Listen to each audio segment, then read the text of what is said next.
My grandfather asked me to show him how I'd used my $3 million trust fund at my 25th birthday dinner. I told him I didn't have a trust fund. I'd been working 3 jobs to pay off student loans. What my parents didn't know when Grandpa's lawyer placed bank statements on the table was that every dollar they'd stolen had been meticulously documented for 25 years. Before we continue, make sure you subscribe, like, and share this story, because what happens next will leave you absolutely stunned. So, Ethan, my grandfather, William Crawford, said from the head of the table at Ruth's Chris Steakhouse in Chicago, "You're 25 today. That means you've had access to your trust fund for exactly 7 years. Show me what you've done with it." I looked up from my ribeye, confused. "What trust fund?" The table went silent. My parents, sitting across from me, went rigid. Grandpa's expression shifted from expectant to confused to something darker. "The trust fund I established when you were born. $3 million, accessible at age 18. The one your parents have been managing for you." "Grandpa, I don't have a trust fund. I've been working since I was 16. I have $87,000 in student loans. I work 3 jobs. 3 jobs. Grandpa's voice was sharp. "Why would you need 3 jobs if you have $3 million? "I don't have $3 million. I have about $2,400 in my checking account." Grandpa turned to my parents. My father, Daniel, had gone pale. My mother, Susan, was gripping her wine glass so hard I thought it might shatter. "Daniel," Grandpa said quietly, "where is Ethan's trust fund?" "Dad, we should discuss this privately." "Where is the money?" My father opened his mouth, closed it, looked at my mother, who was staring at her plate. Grandpa pulled out his phone and made a call. "Bernard, we're at Ruth's Chris on Michigan Avenue. Bring the documents. All of them. Now." He hung up and looked at me. "Ethan, when you were born, I established a trust fund with $1.5 million. It was invested conservatively and was supposed to be worth approximately $3.2 million by your 18th birthday. Your parents were named as trustees until you turned 18, at which point full control transferred to you. I never knew about this. That's becoming clear." Grandpa's jaw was tight. "When did you turn 18? 7 years ago. April 2018. And you never received notification? Never signed transfer documents? Never accessed the accounts? Never. I didn't know they existed." My mother finally spoke. "Dad, you're making a scene." "Good. This deserves a scene. My grandson has been working 3 jobs while there's $3 million with his name on it. Where did the money go, Susan?" She didn't answer. 20 minutes later, a man in his 60s arrived with a leather briefcase. Grandpa introduced him as Bernard Stein, his attorney of 40 years. Bernard opened the briefcase and pulled out a thick folder. "These are the complete trust fund statements from 2000 to present." He laid them on the table. Page after page of account statements, transaction histories, withdrawal records. I leaned forward, scanning the numbers. The trust had grown, as Grandpa said. By my 18th birthday, it was worth $3,187,422. Then the withdrawals started. April 2018, the month I turned 18, $150,000 withdrawn. June 2018, $200,000 withdrawn. October 2018, $175,000 withdrawn. The pattern continued. Large withdrawals every few months. By December 2024, last month, the account balance was $47,233. $3 million, Bernard said quietly. Gone in 7 years. I looked at my parents. "You stole my trust fund?" "We didn't steal it," my father said quickly. "We used it for family expenses. To invest in opportunities." "Invest in what?" Grandpa's voice was steel. "Bernard, what did they spend it on?" Bernard pulled out more documents. Based on the withdrawal dates and amounts, I cross-referenced them with property records, vehicle registrations, and business filings. He laid down a property deed. April 2018, $150,000 down payment on a vacation home in Lake Geneva, Wisconsin. Registered to Daniel and Susan Crawford. Another document. June 2018, $200,000 invested in Daniel's brother's restaurant venture. The restaurant failed within a year. Money never recovered. Another. October 2018, $175,000 for Susan's boutique clothing store. The store closed in 2020. Assets sold for approximately $40,000. Page after page. Vacation homes. failed businesses, new cars, a boat, luxury vacations, private school tuition for my younger sister. Tuition I'd been told we couldn't afford for me, which is why I'd gone to public school. You spent my money, I said, my voice hollow. All of it.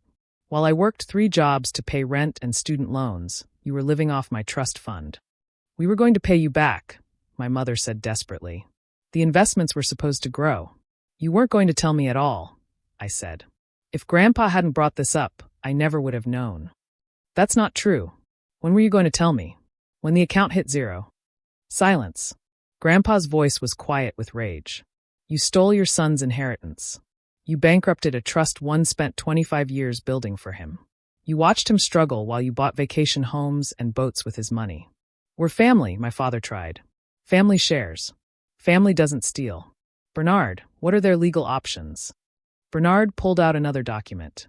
The trust agreement clearly states that upon Ethan's 18th birthday, he becomes the sole beneficiary with full control. Any withdrawals after April 2018 required Ethan's signature. These withdrawals, he gestured to the statements, were made with forged signatures. Forged?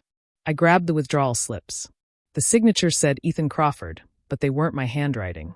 You forged my signature? The trust required dual authorization, my father said weakly. We needed your signature, but you were away at college, and we needed the money quickly for time-sensitive investments. So you committed fraud. For 7 years. Systematically draining my trust fund while I ate ramen and worked overnight shifts at Target. My younger sister, Claire, who was 22 and had been silently watching this unfold, spoke up. Ethan, I didn't know. I swear, I didn't know about your trust fund. But you knew we couldn't afford things, I said. You knew I went to community college because we couldn't afford university. You knew I worked constantly while you went to private school. You never questioned where the money came from. She looked down. I thought Dad got a promotion. He got my inheritance. Grandpa turned to Bernard. What's the process for prosecution? We file a police report for fraud and embezzlement. With this documentation, the case is straightforward. They'll likely face felony charges. My mother started crying. Dad, please. You can't send us to prison. We're your family. Ethan is my family. You're thieves who happen to share my DNA. Think about Claire. She'll lose her parents. You should have thought about Claire before you stole from your son. I looked at my parents, really looked at them for the first time in years. How could you do this? How could you watch me struggle and never say anything? We were going to tell you, my father insisted. We just needed time to make the investments pay off. It's been 7 years. You were never going to tell me. We didn't want you to worry about money. So instead you stole mine and made me work 3 jobs? That's your logic. My mother reached across the table. Ethan, honey, please. We made mistakes, but we love you. You don't steal from people you love. I pulled my hand away. You don't forge signatures and drain trust funds and watch your son live paycheck to paycheck while you buy boats. Grandpa stood up. Bernard, file the reports. All of them. I want criminal charges, civil restitution, and I want them banned from ever having fiduciary authority over anyone again. Dad, my father stood too. We can fix this. We'll sell the house, the car. You'll do that anyway, to pay Ethan back. And then you'll go to prison for fraud. There has to be another way. There was another way. It was called not stealing from your son. The police investigation moved quickly.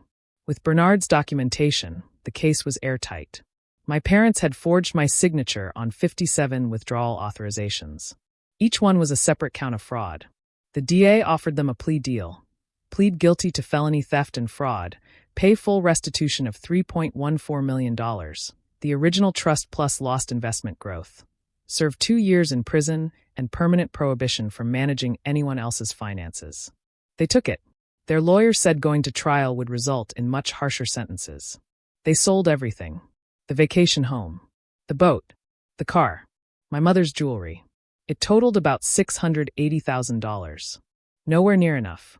Grandpa filed a civil suit for the remaining $2.46 million. The judge ordered a payment plan, $15,000 monthly for the next 15 years, deducted directly from their earnings once they were released from prison.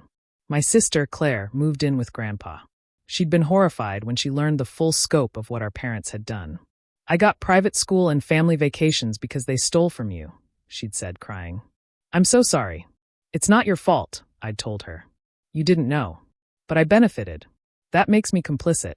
No, it makes you another victim. They lied to all of us. 2 years later, I'm sitting in my own condo, purchased with the restitution money Grandpa advanced me while we wait for my parents to pay back the full amount. I paid off my student loans. I quit 2 of my 3 jobs and went back to school part-time for my master's degree. My parents are in minimum security prison. They write me letters that I don't open. Claire reads them sometimes and tells me they're full of apologies and justifications. They say they did it for the family, Claire told me last week. That they were trying to create opportunities for all of us. With my money. Without my knowledge. While I suffered. I know. I'm not defending them. I'm just telling you what they say. Do they ever take actual responsibility? She was quiet. Not really. They always add some version of, but we meant well, or, we were trying to help. Then the apologies are worthless. Grandpa and I have lunch once a week now. He's 83, sharp as ever, and deeply regretful. I should have checked on the trust, he said at our last lunch. I should have made sure you had access when you turned 18. I failed you. You didn't know they were stealing. I should have known. I should have sent you account statements directly. I should have required in-person meetings with you and a third-party trustee.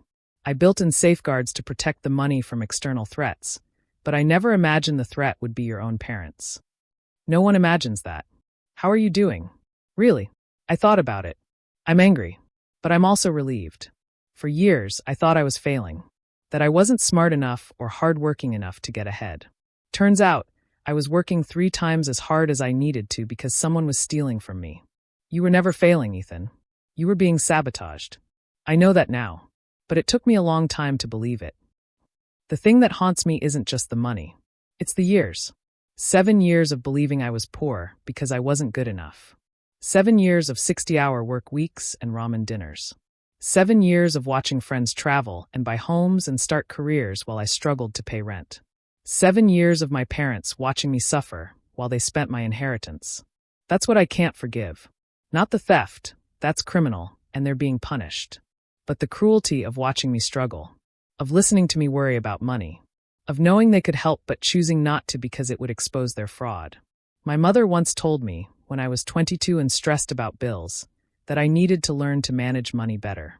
She said it while wearing a necklace bought with my trust fund. That's what I can't forgive. My name is Ethan Crawford. I'm 27 years old. I have a master's degree, a career I love, and a paid-off condo. I also have parents in prison for stealing my $3 million trust fund.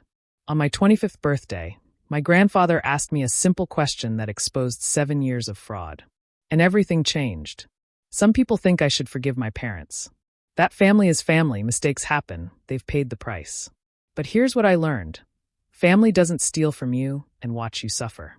Family doesn't forge your signature 57 times. Family doesn't let you work 3 jobs while they buy boats with your money. My parents aren't family. They're thieves who happened to raise me. My grandfather is family. He exposed the truth, fought for justice, and made sure I got what was mine. Claire is family. She had the courage to side with truth over comfort. But the people in prison? They're strangers who taught me the most expensive lesson of my life. Trust is earned.